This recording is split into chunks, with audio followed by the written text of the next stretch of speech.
광숙 씨, 저 합격 먹었어요. 술도가 형제들의 모든 테스트를 만장일치로 통과한 한동석. 술에 잔뜩 취한 동석은 마광숙을 덥석 끌어안으며 기쁨을 숨기지 않았습니다. 예상치 못한 포옹에 마광숙의 심장이 순간 쿵 하고 요동쳤습니다. 평소 같았으면 밀쳐냈을지도 모를 쑥스러움이 이상하게도 그날따라 따뜻하게 느껴졌습니다. 술 냄새보다 먼저 전해진 건 한동석이 이 집안 사람들에게 인정받기 위해 얼마나 진심이었는지를 증명하는 무게감이었습니다. 광숙은 동석의 가슴에 얼굴을 묻었습니다. 그 짧은 찰나에 수없이 많은 생각이 스쳐 지나갔습니다. 그러나 마음이 움직이는 순간마다 꼭 나타나는 것이 세상입니다. 한동석 장모의 귀국, 그리고 예상 못한 작은 실수, 그리고 아직 드러나지 않은 누군가의 반대와 감춰진 과거까지.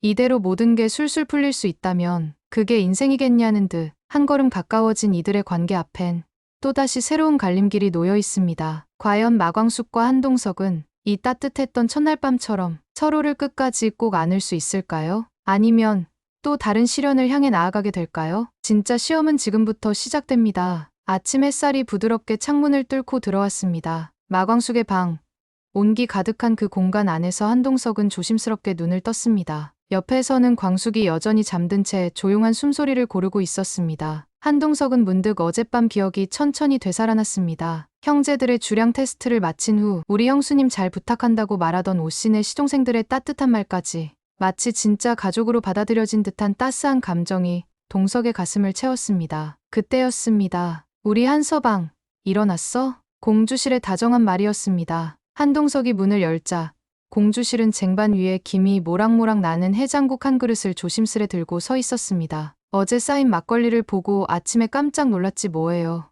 한서방, 얼른 해장국 좀 드세요. 된장 제대로 풀었으니까 속 편할 거예요. 동석은 어쩔 줄 몰라 하며 고개를 숙였습니다. 어머니, 아니, 장모님, 이렇게까지 신경 써주시다니 정말 감사해요. 공주실은 가볍게 웃으며 말했습니다. 됐어요. 이젠 우리 한 식구인데 뭐가 어때요. 얼른 준비해서 식사하러 나와요. 한서방이라는 짧은 호칭에 동석은 말없이 고개를 끄덕였습니다. 그리고 따뜻한 해장국을 한 숟갈 떠넣는 순간 정성 가득한 손맛이 입안 가득 퍼졌습니다. 뱃속이 따뜻해지며 속뿐만 아니라 마음까지 서서히 녹아내리는 듯한 기분이었습니다. 그제야 동석은 진심으로 깨달았습니다. 이 가족 안에 자신을 위한 자리가 정말로 생겨나고 있다는 사실을 말입니다. 한편 두 사람의 대화 소리에 잠이 깬 마광숙은 햇살이 눈꺼풀 위로 스며드는 걸 느끼며 천천히 눈을 떴습니다. 부드러운 이불 너머로 들려오는 해장국 냄새, 그리고 조용한 숨소리가 방안을 감싸고 있었습니다. 옆을 돌아보자 머리를 단정히 빗은 한동석이 조용히 앉아 창밖을 바라보고 있었습니다. 잠에서 덜 깬 얼굴로 한동석을 바라보던 마광숙은 문득 어젯밤이 떠올랐습니다. 형제들의 테스트를 마치고 온몸에 술이 퍼진 채 그가 말없이 자신을 안아주었던 순간 취기 어린 말투로 광숙씨, 이제 나 정말 가족 된 것 같아요 라며 속내를 내비치던 한동석의 표정은 단 한 점의 가식도 없는 진심이었습니다. 광숙은 그 진심 앞에서 한참이나 아무 말도 하지 못했습니다. 그저 조용히 그의 등을 감싸 안았던 기억. 그 밤은 짧았지만 긴 시간 쌓아온 두 사람 사이의 마음이 처음으로 온전히 맞닿은 순간이었습니다. 일어났어요?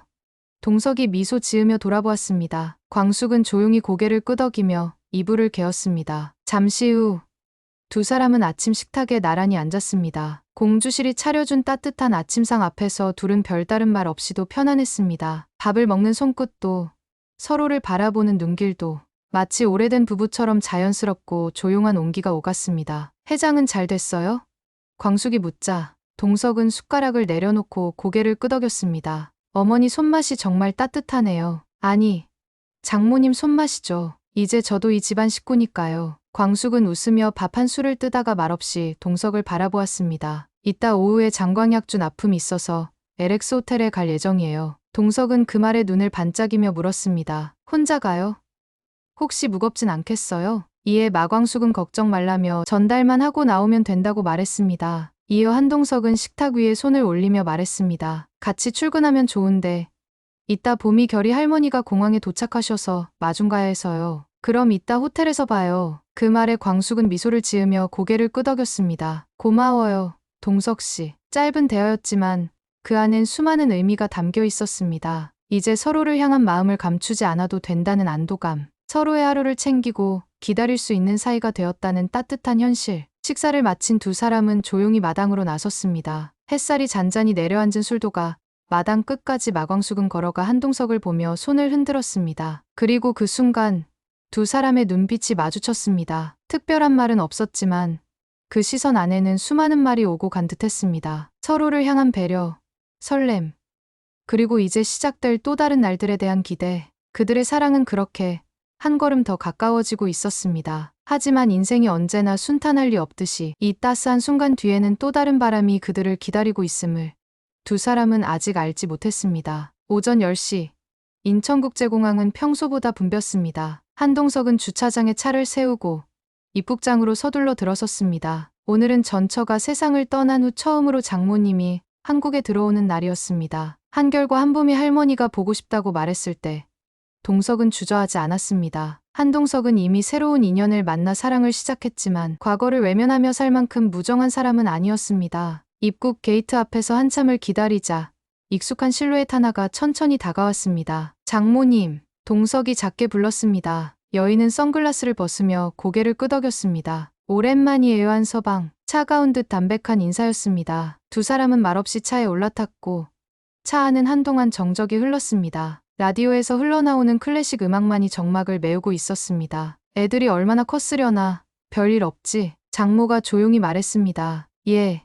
할머니 보고 싶다고 야단이네요. 호텔에서 다들 기다리고 있습니다. 한동석이 웃으며 답했습니다. 장모는 창밖을 바라보며 고개를 끄덕였습니다. 잠시 침묵이 흐르다 그녀가 다시 말했습니다. 그런데 애들한테 들으니 누가 생겼다고 하더군요. 아이들한테 좋은 사람이면 괜찮아요. 뭐 아이들이 상처받지만 않는다면요. 다만 너무 복잡하게 얽히진 않았으면 해요. 지금은 그럴 시기가 아니잖아요. 그 말에 동석은 잠시 핸들을 꽉 잡았습니다. 복잡하게 얽히지 말 것. 그 짧은 말 안에는 단순한 염려를 가장한 경계와 판단이 분명히 담겨 있었습니다. 장모는 이내 시선을 돌리며 무심한 듯 덧붙였습니다. 언제 그 여자분이랑 함께 식사라도 해보면 좋겠네요. 말이 나왔으니 말인데 오늘 저녁은 어때요? 시간 되면 같이 식사해요. 그 사람 어떤 사람인지 나도 좀 알아야 하지 않겠어요? 겉으로는 예의 바른 제안처럼 들렸지만 동석은 그 말 끝에 담긴 냉담한 호기심을 놓치지 않았습니다. 장모는 단지 인사 자리를 원한 게 아니었습니다. 그녀는 그 여자가 누군지, 어디서 왔고, 어떤 생각을 품고 있는지 그 모든 것을 자신의 눈으로 직접 확인하고 싶어 했습니다. 한동석은 그 식사가 마광숙을 검증하는 자리가 될 거라고 예상할 수 있을까요? 고민 끝에 한동석은 테이블 위에 놓인 휴대전화를 집어들었습니다. 잠시 망설이다가 통화 목록에서 마광숙의 이름을 눌렀습니다. 짧은 신호음이 2번 울리고 그녀의 익숙한 목소리가 들려왔습니다. 여보세요? 광숙 씨. 지금 어디예요? 호텔 납품 마치고 정리 중이에요. 왜요? 한동석은 잠시 숨을 고른 뒤 조심스럽게 말을 꺼냈습니다. 지금 장모님이랑 한결, 한봄이랑 같이 있어요. 혹시 저녁 같이 할 수 있을까요? 너무 급한 건 아니지만 그냥 오늘 가족들한테 인사도 할 겸, 물론 불편하면 다른 날 해도 되고요. 전화기 너머로 잠깐의 정적이 흘렀습니다. 마광숙은 갑작스러운 식사 제안에 당황했지만 이내 알겠다고 답했습니다. 전화를 끊은 한동석은 한숨을 내쉬며 휴대전화를 내려놓았습니다. 그의 눈엔 걱정과 기대가 엇갈리는 기색이 맴돌았습니다. 하지만 뒤이어 일어날 한 사건이 마광숙에겐 어떤 변곡점이 될까요? 한편 장광약주 납품을 마친 마광숙은 손을 씻기 위해 화장실 문을 열었습니다. 그때 안쪽에서는 세면대 물 흐르는 소리와 청소부 아주머니의 바닥 밀대질 소리가 들려왔습니다. 마광숙은 손을 씻으려는 순간 높아지는 언성에 깜짝 놀라 뒤를 돌아봤습니다. 중년의 청소부 아주머니가 바닥을 닦던 중 세면대 앞에 서 있는 여성의 발목 근처를 밀대로 살짝 건드린 것입니다. 어머, 그 여성이 짧게 탄성을 내지르더니 이내 단호한 목소리로 말했습니다. 앞도 안 보고 밀대를 휘두르세요. 여긴 호텔이에요. 이런 식으로 일하시면 안 되는 거 몰라요? 마광숙은 걸음을 멈췄습니다. 청소부 아주머니가 허리를 깊게 숙이며 연신 고개를 조아렸습니다. 하지만 상대 여성은 쉽게 화를 거두지 않았습니다. 미끄럽든 말든 조심은 해야죠. 누가 넘어지기라도 하면 책임질 수 있으세요? 이건 단순 실수가 아니에요. 기본이 안 된 겁니다. 그 말이 끝나기도 전에 마광숙은 조용히 앞으로 나섰습니다. 그리고 아주 단호하면서도 부드러운 목소리로 말을 건넸습니다. 저기요.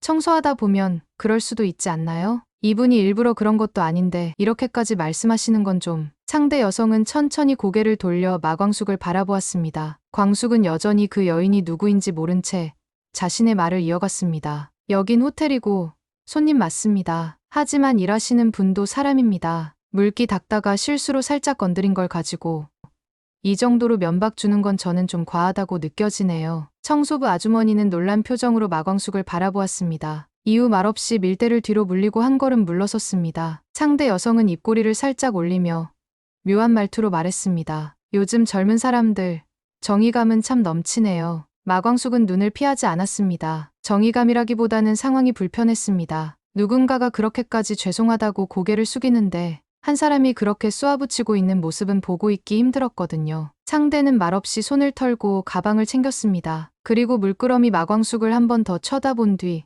문을 열고 나갔습니다. 그 표정은 조금 당황스럽기도 어딘가 흥미를 느낀 듯하기도 했습니다. 광숙은 청소부 아주머니에게 다가가 괜찮냐는 말을 건넸습니다. 청소부 아주머니에게 그 사람이 무척 중요한 손님 같다는 얘기를 들었지만 그렇다고 해도 사람을 대하는 기본은 있어야 하지 않겠냐는 생각이 떠나지 않았습니다. 그때까지만 해도 마광숙은 몰랐습니다. 조금 전 마주친 그 여인이 오늘 저녁 식사 자리에 마주 앉게 될 그분이라는 것을 말입니다. 바로 한동석의 장모라는 사실을 말입니다. 이제 곧 마광숙이 식사 자리에 나타납니다. 장모.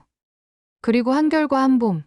두 자녀 앞에서 그녀는 어떤 모습으로 서게 될까요? 화장실에서 마주쳤던 그 싸늘한 눈빛. 아직 마광숙에게 마음을 열지 않은 한봄. 모든 시선이 쏠린 이 식사 자리에서 과연 마광숙은 그녀만의 방식으로 진심을 전할 수 있을까요? 그리고 그 진심은 사람들의 마음에 닿을 수 있을까요? 곧 가족이 될 수 있을지 모르는 그녀의 첫 시험이 시작됩니다. 식탁에 앉은 마광숙이 조심스럽게 인사를 건넨 뒤 장모는 천천히 물잔을 들었다가 다시 내려놓았습니다. 그녀의 눈빛은 여전히 무표정했지만 어딘가 선을 긋는 기색이 느껴졌습니다. 낯이 익다 했어요. 아까 호텔 화장실에서 마주쳤죠? 마광숙은 순간 등줄기가 서늘해졌습니다. 그날의 짧은 조우가 다시 떠올랐고 상대의 날카롭던 눈빛이 아직도 생생했습니다. 네, 맞아요. 낯선 자리라 제가 먼저 고개를 숙였던 기억이 나네요. 장모는 작게 고개를 끄덕이며 말했습니다. 그때도 느꼈어요. 참 조심스러운 분이구나 하고요. 근데 이상하죠.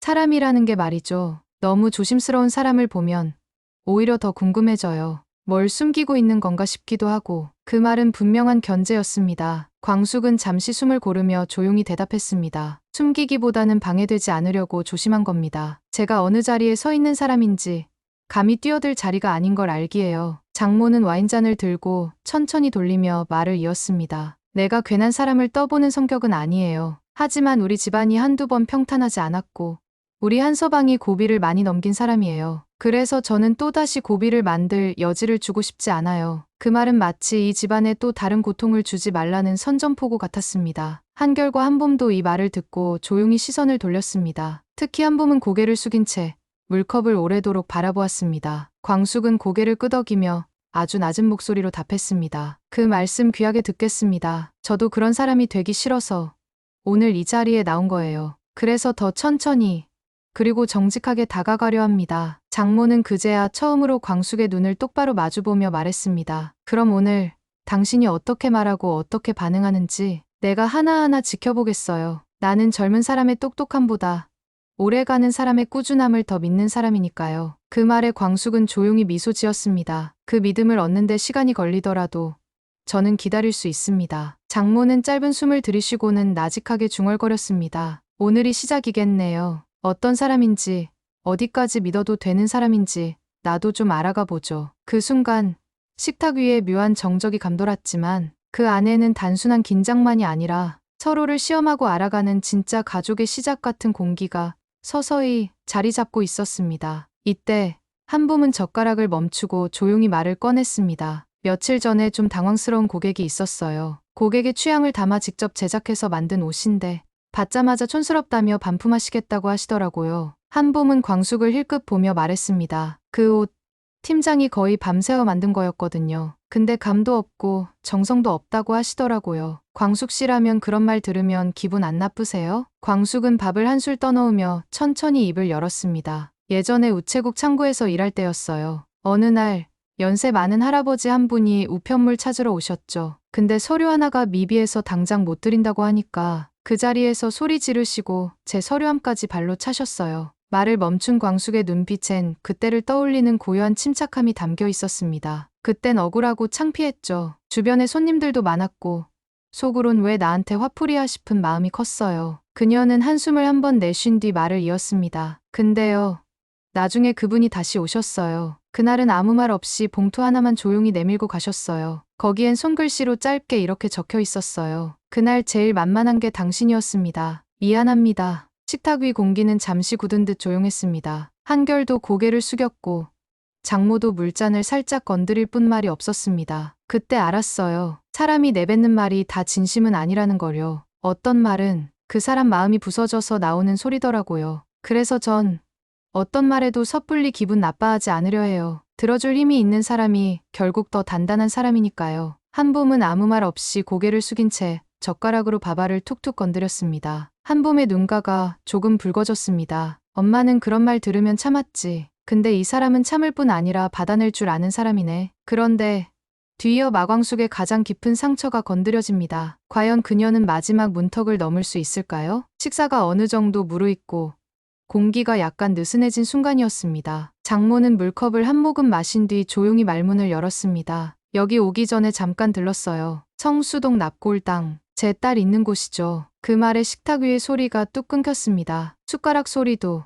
젓가락도 멈췄습니다. 마광숙은 그저 가만히 장모의 눈을 바라보았습니다. 장모는 일부러 시선을 돌리지 않은 채 말을 이어갔습니다. 그리고는 살짝 눈매를 가늘게 뜨고는 광숙을 향해 물었습니다. 혹시 들으셨을지 모르겠지만 우리 한서방 전처랑 아이들 무척 힘들게 지냈어요. 집에 사람 하나 없는 공기 얼마나 무거웠는지 그 속에서 울지도 못하고 버티기만 했던 거예요. 그리고 나지막하게 그러나 분명한 말투로 마지막 질문을 던졌습니다. 그런 공기 들어가 보신 적 있으세요? 누군가 떠난 자리에서 새롭게 시작하는 일이 어떤 건지 당신은 정말 알고 시작하는 건가요? 마광숙은 말없이 고개를 끄덕였습니다. 그리고 천천히 입을 열었습니다. 장례식장에 갔을 때 저는 도망치고 싶었어요. 사람들 눈치 보느라 슬퍼하지도 못하고 말 한마디에도 마음이 휘청였거든요. 그녀는 잠시 호흡을 가다듬고 조심스럽게 말을 이어갔습니다. 그렇게 살아내다 보면요.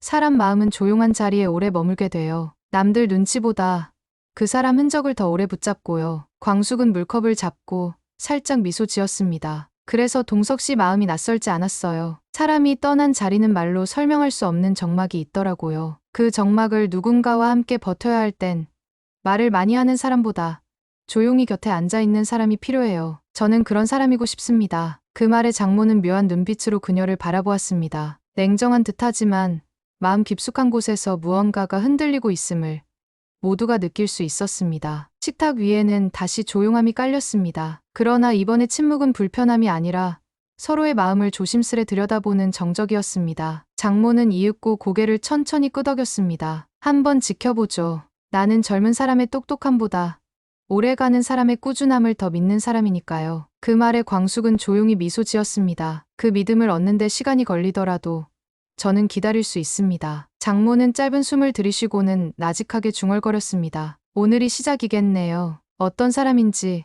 어디까지 믿어도 되는 사람인지 나도 좀 알아가 보죠. 그 순간 식탁 위에 묘한 정적이 감돌았습니다. 그러나 그 안에는 단순한 긴장만이 아니라 서로를 시험하고 알아가는 진짜 가족의 시작 같은 공기가 서서히 자리 잡고 있었습니다. 그날 마광숙은 시험지를 받아든 것도 정답을 외운 것도 아니었습니다. 그저 조용히 있는 그대로의 마음으로 스스로의 상처를 말했고 타인의 아픔을 안았습니다. 그리고 장모는 그 모습을 보며 이 여자가 가족이 될 수 있을지도 모르겠다는 생각을 처음으로 아주 조심스럽게 품게 되었습니다. 진짜 가족이 된다는 건 하루아침에 완성되는 일이 아닙니다. 때론 부딪히고, 때론 서운하고, 그럼에도 불구하고 함께 있으려는 마음이 쌓여야 가능한 일이지요. 과연 이 관계는 앞으로 어떤 고비를 만나게 될까요? 마광숙은 이 가족의 새로운 이름이 될 수 있을까요? 오늘 이야기는 여기까지입니다. 혹시 다음 장면을 예측하셨다면